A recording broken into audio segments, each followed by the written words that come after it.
Como siempre el domingo, un tema sumamente interesante y hoy Juan Carlos Nievo nos trae todo sobre plantas medicinales. Ajá, realmente Juan Carlos tenemos un abanico de posibilidades de estas plantas maravillosas peruanas, ¿no? ¿Cómo estás? ¿Qué tal? Buenos días, María Jesús. Sí, realmente vivimos en un país con una alta variedad, con una gran cantidad de plantas medicinales que de todas ellas podemos utilizar, pero siempre de manera consciente, informarnos al respecto para sacar el mejor provecho, ¿no? Por supuesto, bueno, y para ello un especialista de talla, como siempre, en tu blog. Adelante. Así es, gracias María Jesús. Muy buenos días y bienvenidos a TV Perú Salud. Hoy vamos a hablar de un tema muy interesante que lo hemos correteado durante mucho tiempo, que es el uso correcto de las plantas medicinales. Aprovechemos en el país que vivimos con esta variedad que tenemos y aprovechar ello. Por ejemplo, ¿sabía usted que hace muchos años descubrieron por ahí que la corteza del sauce era importante para un grupo de pacientes que tenían una fiebre que le llaman la fiebre intermitente?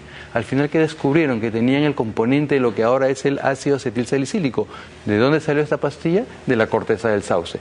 Nuestros antepasados, estamos hablando de los grupos pre-inca, estas culturas pre-incas lo utilizaban y sabían cómo utilizarlo, sabían cómo no desmandarse en este uso y de esta manera evitar efectos secundarios. Eso es lo que queremos nosotros, hacer el pie y llevar bien el valor de ser peruano con este tema de plantas medicinales, sobre todo plantas medicinales peruanas, y hablar sobre ello. Con ello nuestro invitado el día de hoy es el doctor Osvaldo Salaverry. Él es director del Centro Nacional de Salud Intercultural del Instituto Nacional de Salud, perteneciente al MINSA, a quien le agradecemos. Gracias, Osvaldo, por estar acá. Muchas gracias, Juan Carlos. ¿Por qué es importante hablar de plantas medicinales en un país como el de nosotros? Bueno, en primer lugar porque las plantas medicinales están muy enraizadas con nuestra cultura. Las personas saben de plantas medicinales y en segundo lugar porque están al alcance de la mano para resolver gran parte de los problemas inmediatos o en algunos casos para coadyuvar ya cuando hay un tratamiento médico occidental. ¿Qué es lo mínimo, o sea, lo elemental que tendríamos que hablar o de saber antes de ir a comprar algún tipo de planta, algún tipo de hierba y usarlo, no ingerirlo, tomarlo? Bueno, hay que tener en cuenta que el conocimiento de las plantas medicinales es un conocimiento ancestral y que estaba en las comunidades donde había alguien que sabía por experiencia las plantas y lo transmitía de generación en generación. Pero nuestra sociedad ha cambiado, ahora vivimos en una sociedad básicamente urbana, donde hay mucha gente que utiliza el tema de las plantas medicinales, que está tan arraigado en una forma más bien comercial, crematística, para buscar algún... Y ahí han aparecido una serie de problemas. El primero es que las plantas medicinales hay que desmitificarlas. Son buenas, muchas de ellas, pero no necesariamente están exentas de problemas o de complicaciones. Al igual que los medicamentos pueden tener contraindicaciones, las plantas medicinales también pueden tener contraindicaciones. Por otra parte, los medicamentos vienen en dosificación. Las plantas medicinales hay que dosificarlas uno mismo o con un consejo experto, que no siempre lo tenemos. Eso justo hablamos del boom de la uña de gato, ¿no? Nadie le quita la importancia que tiene la uña de gato en nuestra salud y se ha evidenciado que sí es buena en determinados diagnósticos, en determinadas enfermedades, pero lamentablemente cuando hubo el boom de la uña de gato, familiares hacían su extracto de uña de gato, sus macerados de uña de gato, jugos de uña de gato, etcétera, que lamentablemente, como dice Osvaldo, no sabían qué cantidad del principio activo, de ese componente que va a ser saludable para la salud, lo estoy ingiriendo. Y eso pasó, ¿no? Pasó y aumentaron, por ejemplo, temas como hemorragias digestivas, entre otros, ¿no? Entonces, ¿es igual tomar un extracto, tomarlo en una infusión, tomar un machacado, una pasta que uno mismo lo hace? En general no. En general las plantas medicinales se utilizan en forma ancestral bajo la forma de infusiones y la infusión, que es disolverlo en agua, lo que hace es extraer ciertos principios que están en la planta, los que son solubles en agua, pero no otros. El machacado, en cambio, por ejemplo, no solamente tiene la parte que se disuelve en agua, sino tiene en general todo lo de la planta. Y ahí puede tener hasta contaminantes, porque la planta está expuesta al ambiente y ahí puede tener hongos, bacterias, que también se introducen cuando se machaca. La infusión tiene otra diferencia. Lo cierto es que las plantas medicinales, cada planta tiene una forma de aplicarse en forma distinta. ¿Quién conoce esto? O el herbolario experto o el médico que ha estudiado el tema. En el caso específico que tú dices de la uña de gato, por ejemplo, la uña de gato tiene evidencia científica que es útil, como que tiene ciertas propiedades antioxidantes, tiene ciertas propiedades antitumorales en algunos casos específicos. Pero eso no significa que cure tumores o que sea bueno para toda inflamación o un antiedad, como se dice. Exacto. No necesariamente, coayuda en muchas cosas. Cuando se utiliza en una forma adecuada, bajo una concentraciones adecuadas, ¿no? En concentraciones y hacer también un poco la experiencia de otros países, que sería bueno comentarla. Luego de esta llamada tenemos, Osvaldo, desde Breña, tenemos en la línea Helio. Aló, Helio, buenos días. Buenos días. Muy bienvenido. Dinos. Quería preguntar sobre alguna planta buena para lo que es la epilepsia. Para epilepsia. Ok, ¿alguna vez has tomado alguna medicación natural? He leído, sí, que sobre la valeriana. La valeriana. Pero de haber tomado, no. Tú cuando hablas de, por ejemplo, y aprovechamos tu pregunta, Elio, cuando hablas de saber sobre alguna planta medicinal, algo que me pueda ayudar si es que yo tuviese epilepsia, ¿te refieres para suplir tu tratamiento de epilepsia o para llevarlo los dos a la vez, los dos juntos? Eso quería saber, si se puede llevar los dos tratamientos a la vez. Eso es lo importante, ¿no? Qué bueno eso, Elio. Gracias por llamar. ¿Alguna planta que ayude para ello? Bueno, hay un grupo de enfermedades en los cuales es mucho mejor el tratamiento occidental que el tratamiento con plantas medicinales. Hablando de tratamiento occidental, refiriéndonos a pastillas, a los medicamentos que habitualmente usamos en farmacias, ¿no? Así es. La epilepsia está en el grupo de aquellas en las cuales el tratamiento que se da farmacológico es mucho más eficiente que cualquier planta medicinal. Es decir, no hay ninguna planta medicinal que conozcamos que pueda suplir el tratamiento farmacológico y que coadyuve. Podría ser que hubiera algunas. Se han utilizado, como dice el caballero, desde la valeriana hasta incluso el mate de coca, que tiene algunos efectos relajantes. Hay incluso estudios que han comprobado que en ancianos que sufren de depresión, el mate de coca en forma cotidiana, reemplazando en el desayuno, por ejemplo, a una infusión de otro tipo, les causa una cierta relajación y una disminución de la depresión. Tiene un cierto efecto sobre el sistema nervioso, pero es ligero, no puede reemplazar de modo alguno. Esto me permite decir otra cosa. Cuando se tome una planta y ya se está con un tratamiento, como en este caso epilepsia, o cualquier otro tratamiento que sea crónico, hay que tener en cuenta que no necesariamente se pueden tomar ambas cosas sin peligro. En algunos casos las plantas tienen un efecto sobre el efecto farmacológico del medicamento. O lo potencian, con lo cual lo que yo estoy tomando aumenta mi dosis, o en algunos casos lo disminuye, inhibe la capacidad del fármaco. Por tanto, eso tiene que ser regulado por alguien que conozca. Lo importante es comentarlo a su médico, ¿no? Tenemos una llamada desde el Callao, tenemos en la línea Marco Antonio. Aló, Marco Antonio. Buenos días. Buenos días, bienvenido, dinos. Quería hacer una pregunta.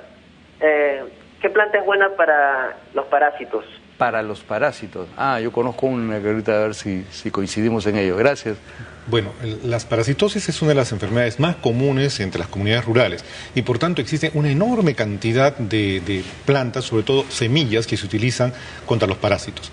En el Perú, en la Amazonía, en la zona andina y en la zona costeña, en todos tenemos distintas semillas que se utilizan como antiparasitarios. Podría mencionar varias, pero en realidad yo en esto quiero tener un poco de cuidado. Las semillas es muy difícil distinguir de qué plantas son. Casi todas son muy parecidas, igual que las hojas. Por consiguiente, hay que tener mucha seguridad de que uno utiliza la semilla correcta. La semilla correcta. Exacto. Comento una experiencia, ¿no? Por ejemplo, en el Cusco, en el Hospital Lorena, ya los médicos del hospital han sistematizado esto y ellos expenden en pequeñas cantidades ciertas sustancias como por ejemplo... Y eso es lo bueno, ¿no? Utilizar este tipo de medicina tradicional, pero que esté ya patentada, estudiada y que yo sepa que lo que estoy comprando en un lugar de fiar y me esté tomando esa semilla, ¿no? Por ejemplo, yo sabía la del paico, ¿no? El delicioso chupe verde ahí en Cajamarca, así que saludos a Cajamarca, que también es bueno para ellos, ¿no? Una ventaja de los antiparasitarios, que son comunes en cada comunidad, es que no tienen los problemas que tienen los antiparasitarios que tenemos en farmacología, el cual en algunos casos, por ejemplo, en los niños se debe dar con mucha limitación. No, las semillas que se utilizan como antiparasitarios son bastante eficientes y no tienen mayores contraindicaciones. Eso es lo bueno, ¿no? Tenemos una llamada desde Puente Piedra, tenemos a Mariela en la línea. Aló, Mariela. Aló, Mariela. Hola, Mariela, ¿estás ahí? Sí, buenos días. Buenos días, bienvenida, dinos. Yo quisiera saber sobre la sábila. La sábila se toma Sí, ¿aló? Sí, te escuchamos, Mariela. Quisiera saber sobre la sábila. Cuando uno tiene gastritis, toma la sábila, pero por una dice que te hace bien para la gastritis, pero otra te quita la visión. ¿Será cierto o...? Ya, aprovechamos tu pregunta, Mariela, por el tema de efectos adversos, como cualquier medicamento lo puede tener, ¿no? Sí. Es decir, así como los medicamentos causan en algún número de personas un efecto no deseado, un efecto adverso, también las plantas pueden causar un efecto adverso, que depende básicamente de dos cosas. De la persona que lo toma, que puede ser una persona particularmente sensible a la planta, como también el hecho de la dosis. La dosificación en plantas es difícil de tenerla muy claramente. ¿Cuánto tiempo debo tenerla en agua para producir una infusión que tenga mayor o menor concentración? Si solamente la meto un ratito o la tengo 5 minutos o 10 minutos, tiene una diferente concentración. Porque en el tema de la sábila, y muchos pacientes en el caso llegan a la consulta en gastro por el tema de gastritis, va muy de la mano con ello, pero las concentraciones se quedan tomadas o como dices, o lo remojaron y tomaron el líquido o lo comieron como si fuese una goma.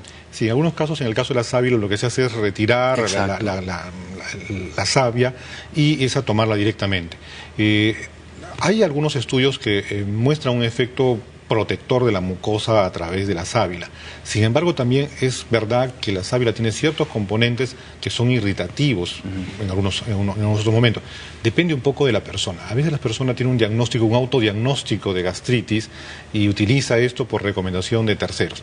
En este caso, la sábila es una de las plantas que creo que muchos médicos, muchos gastroenterólogos también conocen el tema y sería bueno que lo comente con su médico tratante para que le diga en qué forma lo puede utilizar, en qué momento. Y por último, para no mezclar, o sea, podemos tomar los dos medicamentos, sí. Me refiero a las pastillas para la gastritis, puedo tomar la sábila en cantidades adecuadas, no tan concentrados, pero no tomarlas juntas, por ejemplo, ¿no?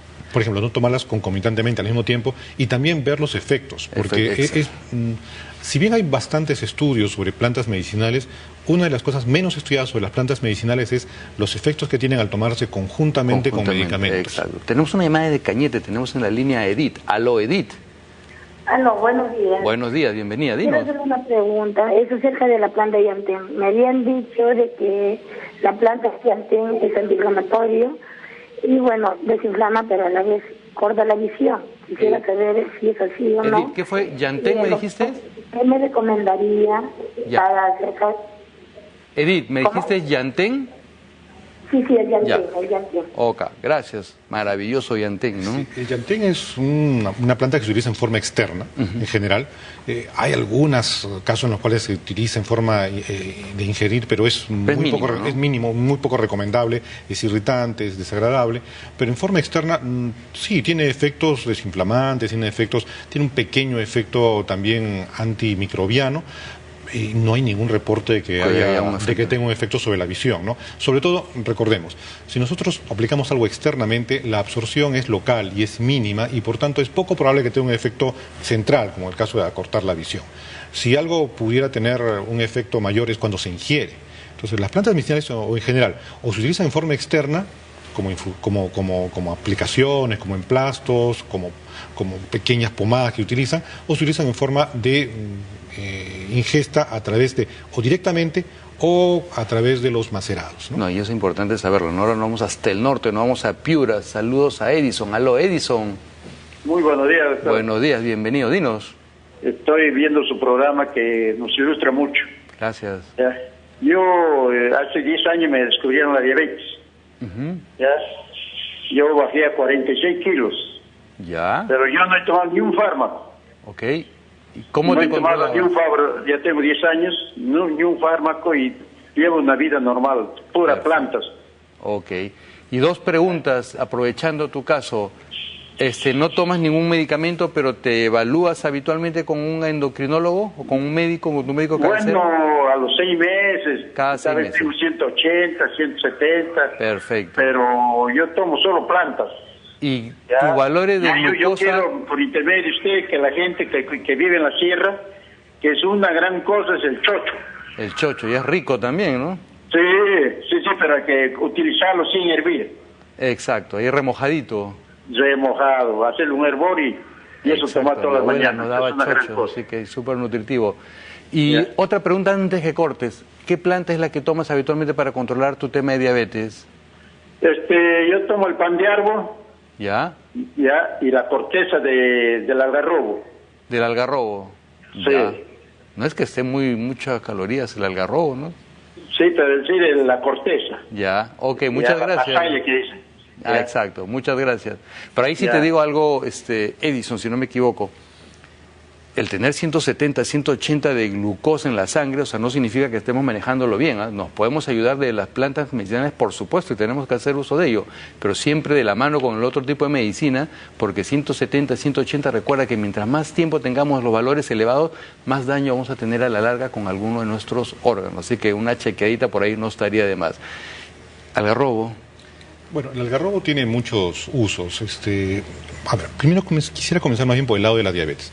Las enfermedades crónicas, tipo diabetes, son las que suelen tener más indicaciones de distintas plantas medicinales que coayudan en ello. En el caso específico de la diabetes, por ejemplo, hay plantas medicinales que reemplazan el azúcar, es bastante conocido, por ejemplo, el caso de la stevia, aunque no sea peruana, u otras más que reemplazan y que sin duda tienen un efecto benéfico en el tratamiento integral de la diabetes.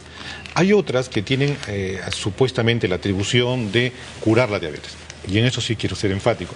No existe ninguna planta medicinal que cure la diabetes. Hay muchas plantas medicinales que ayudan en el tratamiento de la diabetes. Pueden disminuir los niveles de glucemia, pueden reemplazar como el la azúcar. medicina no lo cura, lo trata, lo mismo ocurre con las plantas, ¿no? Sí. Y aprovechando ya para concluir y comprometiéndote por una segunda y tercera parte de este tema que es muy interesante, hablaste de la stevia y quiero dos cosas. ¿La stevia es útil, es buena para ese tema de endulzar, para reemplazar este azúcar? Sí, por supuesto, y entre las alternativas químicas y otros productos comerciales, la stevia evidentemente es una alternativa mucho más. Pero lo podemos conseguir en tabletitas, en jarabes, etcétera. Ok, perfecto. Pero ¿qué ocurre cuando compramos así, cuando compramos hierbas? Y eso sí quisiera hacer mucho énfasis en ¿cuáles son los riesgos de no saber exactamente si esto es stevia realmente? Bueno, ese es un tema muy interesante. Las plantas medicinales habitualmente, o lo normal sería que se las compre directamente frescas o secas y uno le haga un procesamiento. Sin embargo, como vivimos en una vida urbana, ahora proliferan medicamentos, herbarios o plantas que se venden así, embolsados o en distintos paquetes, donde en primer lugar nosotros no sabemos si la planta que dicen que es la que figura allí. Las plantas, para poder ser reconocidas, tienen que reconocerse por un botánico a través de la flor y de las hojas. Cuando ya vienen en forma disecada y mezcladas, no podemos saber si la planta es. Y en segundo lugar, como toda sustancia orgánica, esto necesita tener un tratamiento adecuado. No sabemos si el tratamiento ha sido adecuado y de repente allí adentro hay contaminación con hongos o con bacterias. La planta puede ser buena, pero el envasado no fue el ideal. No fue el adecuado ni la conservación. Pero mencionabas tú que es importante los que a veces no conocemos exactamente cómo es la planta en realidad y lo compramos en paquetes como este y muchas veces están mezclados, etcétera. Tú dices, ok, tendríamos que averiguar cómo es la planta y ver si la flor de la planta, las hierbas, el tallo, las hojas tienen la misma característica de lo que estoy comprando. ¿Dónde yo ubico esta información? Bueno, esa información está disponible en nuestra página virtual, en el Instituto Nacional de Salud, que es www.ins de Instituto Nacional de Salud.gov de gobierno.pe. Allí si van al vínculo de interculturalidad van a encontrar, por ejemplo, todo nuestro herbario de plantas medicinales, donde hay más de 700 plantas medicinales, donde indican cuál es su nombre, el nombre que se conoce en distintas regiones, que varía. Y la imagen. La imagen y ciertas propiedades que se le atribuyen. Por lo tanto, si tuviese alguna duda de saber si esto es la planta manayupa, tendría que entrar allá a www.ins.gov.pe y averiguar si realmente es, al menos por la apariencia, y ver las Así es. Y algunas recomendaciones generales sobre el uso y las precauciones para usar plantas medicinales. Ok, muchísimas gracias, Osvaldo. Realmente muy interesante esto. Quisiera hacer una segunda parte de este tema porque realmente ha sido importante. ¿Alguna conclusión final? Las plantas medicinales son buenas, sobre todo cuando se las toma con cuidado.